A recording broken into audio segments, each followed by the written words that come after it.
सत्य साईं बाबा। सचिन तेंदुलकर मुझे काफी पसंद थे।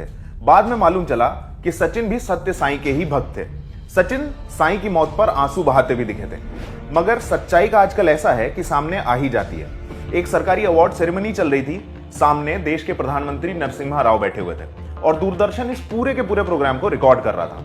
सत्य साईं ने एक अवार्ड दिया। ट्रॉफी पकड़ाने के बाद उन्होंने अपना हाथ हिलाया और उनके हाथ में जादू से एक माला आ गई। उन्होंने वो माला उस अवार्ड जीतने वाले के गले में पहना दी। सभी खुश थे, लेकिन जब उस क्लिप को गौर से देखा गया तो मालूम पड़ा कि बाबा ने जब अवार्ड दिया था तो उससे पहले वो ट्रॉफी उन्हें किनारे खड़े हुए एक आदमी ने पकड़ाई थी। मेरा मानना है कि वो उनका चेला ही रहा होगा। उसने ट्रॉफी बाबा को पकड़ाते वक्त वो माला भी चुपके से बाबा को पकड़ा दी थी। ये मार्के की बात फुटेज एडिट करने वाले ने पकड़ी।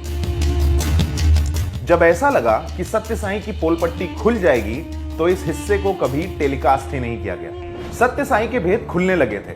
ये इंटरनेट की दुनिया है और यहां पर सब कुछ एक्सपोज हो ही जाता है। सत्य साईं की एक और गजब की ट्रिक थी, हाथ से भभूत निकालने की। वो हाथ को सीधा रखता था, हवा में हिलाता था, हथेली सीधी और नीचे की ओर, उसे गोल गोल घुमाता था और फिर भक्तों की हथेली में भभूत रख देता था। ऐसा लगता था जैसे हवा से निकाल रहा हो। मालूम पड़ा कि हाथ में पहली दो उंगलियों के बीच एक चौक का छोटा सा टुकड़ा मौजूद होता था।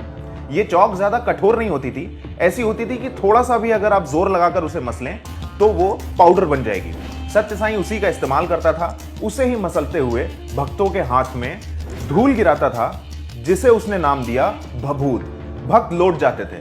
वो दंभ करते थे कि हजारों की भीड़ में बाबा ने उन्हें चुना।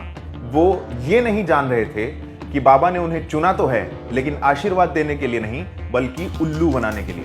किसी ने भी यह ध्यान नहीं दिया कि जैसे ही सत्य साईं चौक मसलकर भभूत के रूप में उसे देते थे, उनका एक चेला तुरंत ही आकर उसे तौलिया पकड़ा देता था। वो अपना हाथ साफ करते थे और आगे बढ़ जाते थे। सत्य साईं एक घटिया जादूगर था और कुछ भी नहीं। घटिया इसलिए क्योंकि वो खुलकर अपने जादूगरी के पेशे को भी नहीं स्वीकारता था, बल्कि एक सिद्ध पुरुष का चोगा पहने फिरता था।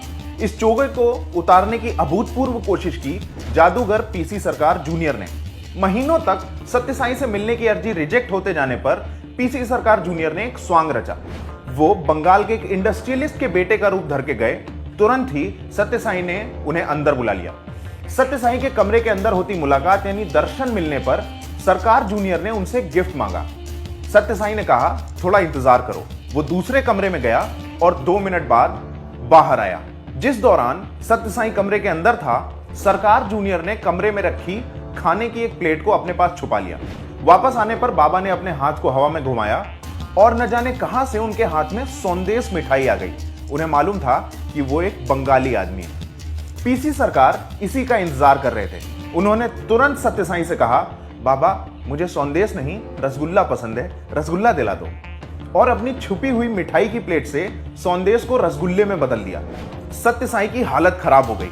उन्हें काटो तो खून नहीं। उन्होंने पीसी सरकार जूनियर को भगा दिया। बाद में सरकार ने कहा, वो कोई बाबा वाबा नहीं है, वो जादूगर है। वो भी ठीक ठाक नहीं है, वो इतना बेकार है कि जादूगरों का नाम बर्बाद कर रहा है। बाबा के आश्रम के बाहर एक बोर्ड लगा है, why fair when I am here, यानी अगर मैं हूं तो डर किस बात का। लेकिन वही बाबा जब उसे कुछ लोग मारने आते हैं तो भाग खड़ा होता है। अगर सत्य साईं के पास सच में दिव्य शक्तियां थीं तो क्यों नहीं उसने अपने मारने वालों को सद्बुद्धि दी या उनके हथियारों को निरस्त कर दिया। उसने तो वही किया जो आम आदमी करता है, वो भाग खड़ा हुआ। सत्य साईं तो खुद को भगवान कहता था। सत्य साईं के तमाम मंदिर हैं, तमाम अस्पताल, तमाम वाटर सप्लाई प्रोजेक्ट और स्कूल वगैरह मौजूद हैं। इन सभी बातों से मुंह नहीं मोड़ा जा सकता है। अस्पताल हैं तो उनमें लोगों का इलाज होता है, वाटर सप्लाई प्रोजेक्ट है तो लोग पानी भी पी रहे हैं, स्कूल है तो बच्चे पढ़ भी रहे हैं। लेकिन हमें यह बात भी मान लेनी चाहिए कि इनके पीछे लगा पैसा धोखेबाजी का पैसा है। उस पैसे को हजारों लोगों की भावनाओं से खेलकर, उन्हें अंधेरे में रखकर, उन्हें उन्हीं की आंखों के सामने बुद्धू बनाकर चंदे और डोनेशन के नाम पे वसूला गया है। ये सभी बातें अभी तक छलावे की ओर इंडिकेट कर रही थीं।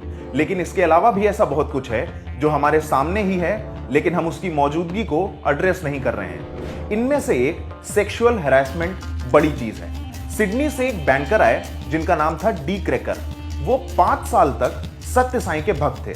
साल 2000 में द संडे एज में उनके बुरे अनुभव छपे। उसमें लिखा हुआ था, मैंने भारतीय परंपराओं के हिसाब से उनके पैर छुए। उन्होंने मेरा सर पकड़ लिया और अपनी जांघों के बीच ले गए। उन्होंने कराहने की आवाज निकाली, वही आवाज जिसने मेरे शक को यकीन में बदल दिया। उनकी पकड़ जैसे ही ढीली हुई, मैंने अपना सर उठाया। बाबा ने अपने कपड़े उठाकर मुझे अपना लिंग दिखा दिया और कहा कि मेरी किस्मत अच्छी है। उन्होंने अपना कूल्हा मेरे मुंह से सटा दिया। मैंने तय किया कि मुझे इनके खिलाफ बोलना है। मैंने उनसे कहा कि मैं ये सब नहीं, उनका दिल चाहता हूं। बाबा ने कहा कि उनका दिल पहले से ही मेरे पास है। उन्होंने अपने कपड़े ठीक किए और एक बार फिर सुनहरा मौका देने की कोशिश की। मैंने उसे ठुकरा दिया। स्वीडन में रहने वाले कोनी लार्सन ने भी टेलीग्राफ अखबार को अपने साथ हुई बर्बरता के बारे में बताया। कोनी 21 साल तक सत्य साईं के भक्त रहे थे। उन्होंने लिखा, बाबा ने मुझे कई बार निजी भेंट के लिए बुलाया। मुझे मालूम नहीं था कि उनके और मेरे बीच में क्या हो रहा था, लेकिन जब उन्होंने कहा कि वो मेरे भगवान हैं और मेरी समस्याएं दूर करेंगे, तो मैंने उन पर भरोसा कर लिया। यह अजीब बात थी, क्योंकि वो कभी मेरे लिंग को छू रहे थे, कभी उस पर तेल मल रहे थे और लगातार मुझे मास्टरबेट करवा रहे थे। उन्होंने कहा कि मैं ऐसा ही उनके साथ भी करूं। उन्होंने कई बार मेरे साथ ओरल सेक्स किया। हर बार लगता था कि उन्हें काफी मजा आ रहा है। जब उन्होंने मुझे अपने साथ ओरल सेक्स करने को कहा, तो मैंने इनकार कर दिया। ये कहानी थी सत्य साईं की, जो खुद को बाबा कहता था और जिसने सालों तक हजारों लाखों लोगों को बुद्धू बनाया। आप देख रहे हैं thelallanTop.com।